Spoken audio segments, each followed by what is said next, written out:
So following up from the last video in which we were talking about one of the two aspects of inspiration. So just to recap, I've been talking about how inspiration is really just the combination of life force and hope, or what I'm calling life force and hope. So once again, life force, yeah, you could maybe call it excitement, you can call it pizzazz. There's that kind of that feeling you have when something really, really resonates with you, right? And then on the other hand, there's hope, which is could also be called agency. It could be called confidence, but it's really just that sense that something has the possibility of being created. And so as a creator, when you feel that sense of excitement and also that sense of I can do this, that is pretty much inspiration. So in the last video, we talked about how do you create that sense of agency. And this is really where the values of daily habits really come into play. The more you train yourself to show up no matter what, the more you train yourself that it is possible to show up no matter what, that you're able to write under any circumstances when you're feeling really inspired or not, the more you start to create that sense of possibility that the thing can happen because the obstacles that might seem to be in the way are not going to be there forever. So the other side of that then is how do you create that life force? How do you create that sense of excitement and pizzazz? And I think that this one is a little trickier.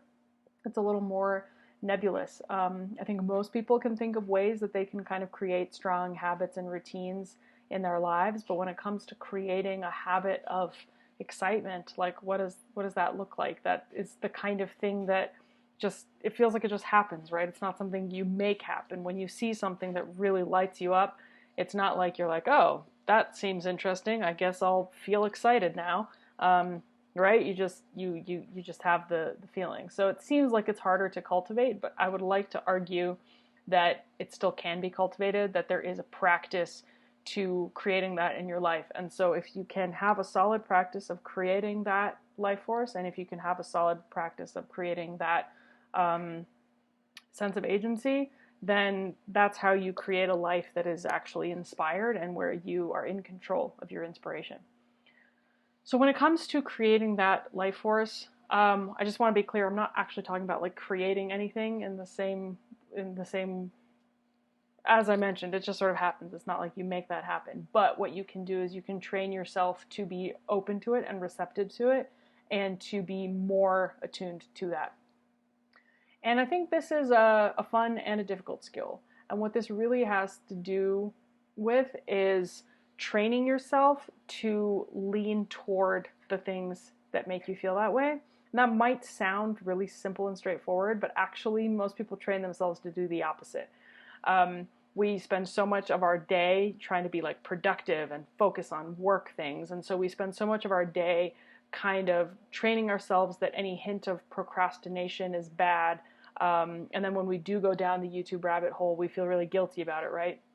Now, I don't think a YouTube rabbit hole is necessarily something that really lights you up inside, but still that impulse of like, oh, here's a thing I want to do. No, I'm going to get back to work. I'm going to focus. Of course, there's a time and a place for that. This is almost like the opposite of what I was talking about before, right? You need to have that focus, that ability to get work done, to create anything. But you also need to develop the skill to notice those little moments and to not shut them down. And in particular, to notice those moments when they come a little quietly. So just as an example from my own life, I really learned, especially in college when I was really focused on getting my schoolwork done, I really learned to ignore fun little story ideas that would come to me throughout the day because I already had so many written down. And I wasn't getting around to writing those, and I already had so many writing projects I was working on. I was doing a minor in creative writing, so I had plenty of writing projects I needed to do.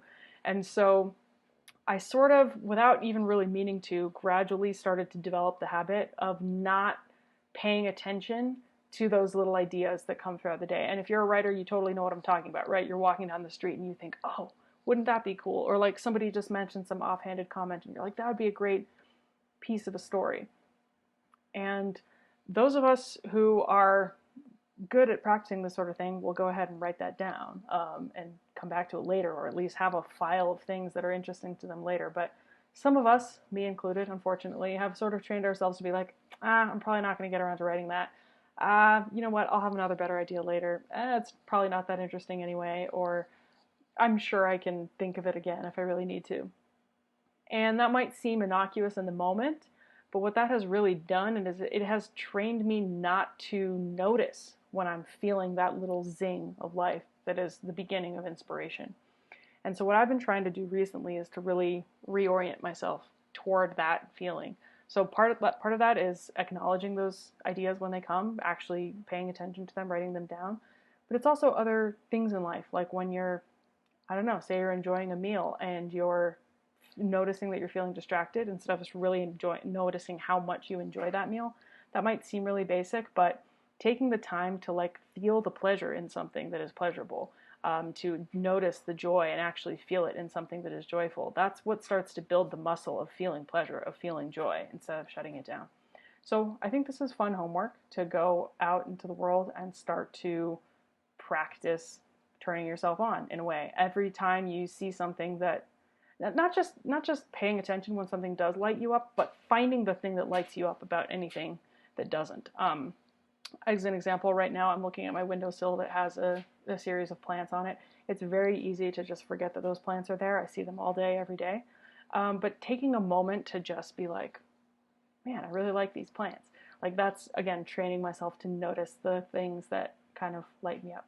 So that's my invitation to you. See if you can do the same in your own life. See what you can find that lights you up. See where you can light yourself up more in places where you're only lit up a little bit. And I think over time, as we develop that muscle, we learn to be even more excited, even more lit up, even more inspired in everything we do. All right, thanks for watching.